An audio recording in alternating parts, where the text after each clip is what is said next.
गौतम बुद्ध एक महान समाज सुधारक और बुद्ध धर्म के संस्थापक थे। गौतम बुद्ध वैज्ञानिक सोच के थे। वह बचपन से ही बहुत जिज्ञासु स्वभाव के थे। उनके मन में कई तरह के सवाल थे।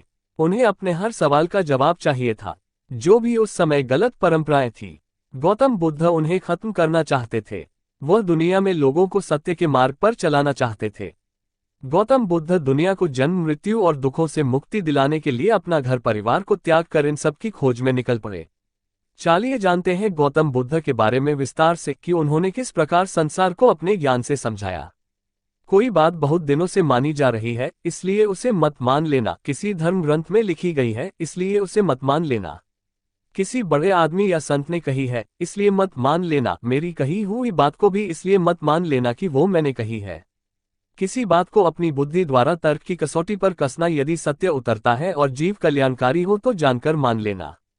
गौतम बुद्ध का जन्म व जन्मभूमि। गौतम बुद्ध का जन्म 563 ईसा पूर्व में कपिलवस्तु के समीप लुम्बिनी वन, नेपाल में शाक्य कुल के राजा शुद्धोधन के यहाँ हुआ। उनकी माता का नाम महामाया देवी था। माना जाता है कि जब महामाया अपने नहर देवदह जा रही थी, तभी रास्ते में उन्हें प्रसव पीड़ा हुई और वही रास्ते में बालक बुद्ध का जन्म हुआ और बालक का नाम सिद्धार्थ रखा गया। अब इन्हें भगवान बुद्ध के नाम से जाना जाता है। गौतम बुद्ध के जन्म के 7 दिन बाद उनकी माता का देहांत हो गया। उनका लालन पालन उनकी मौसी और रानी प्रजापति गौतमी ने किया था। सिद्धार्थ का मतलब होता है वह जो सिद्धि प्राप्ति के लिए जन्मा हो। और एक साधु ने ये घोषणा की थी कि ये बच्चा या तो एक महान राजा बनेगा या एक पवित्र पथ प्रदर्शक बनेगा।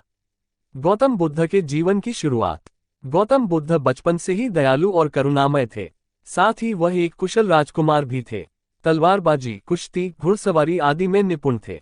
उनके पिता ने उनका विवाह एक सुंदर राजकुमारी यशोधरा से करा दिया और बाद में उनका एक पुत्र हुआ जिसका नाम राहुल रखा गया। फिर उनका मन घर गृहस्थी में नहीं लगता था, क्योंकि उनसे अपनी गरीब प्रजा का दुख देखा नहीं जाता था। उनके मन में कई तरह के सवाल थे, जैसे संसार में इतना दुख क्यों है और इस दुख का कारण क्या है। उनके पिता राजा शुद्धोधन ने गौतम बुद्ध को दुखों से हमेशा दूर रखा था।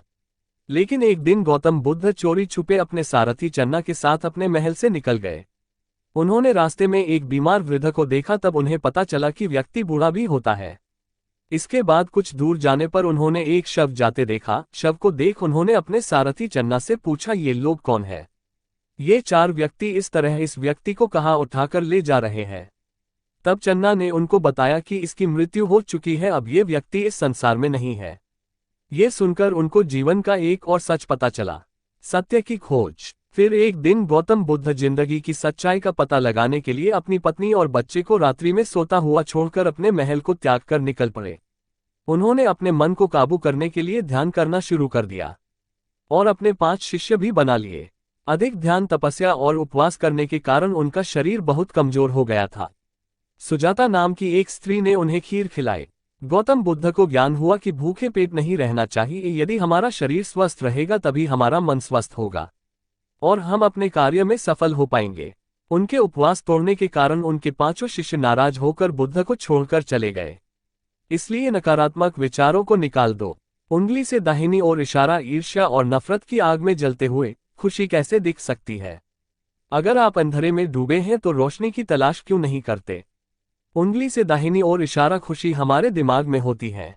खुशी पैसों में खरीदी गई चीजों में नहीं, बल्कि खुश इस बात में है कि हम कैसा महसूस करते हैं और हमारा व्यवहार सबके साथ कैसा है और हम सामने वाले के व्यवहार का जवाब किस प्रकार देते हैं। उंगली से दाहिनी ओर इशारा, आपको जो भी मिला है उसी में खुश रहे और अधिक पाने की कोशिश न करें और दूसरों से ईर्ष्या न करें। जो लोग दूसरों से नफरत करते हैं उनके मन को कभी शांति नहीं मिलती। उंगली से दाहिनी ओर इशारा, जीभ एक तेज चाकू की तरह बिना खून निकाले ही मार देती है।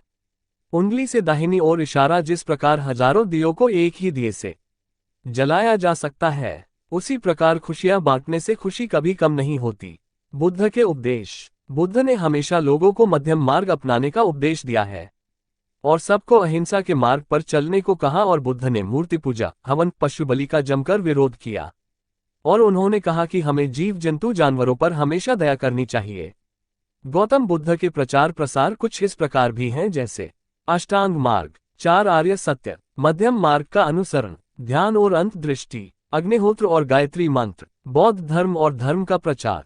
भगवान बुद्ध ने पाली भाषा में अपने बौद्ध धर्म का प्रचार प्रसार किया और गौतम बुद्ध ने देशों में नहीं बल्कि विदेशों में भी अपने धर्म का प्रचार किया और आज ये धर्म संसार का सबसे बेहतर धर्म माना जाता है। गौतम बुद्ध की एक महान समाज सुधारक रहे हैं, जिन्होंने हमेशा सत्य के मार्ग को अपनाने के लिए कहा है और आज भी इस धर्म के लाखों अनुयायी हैं।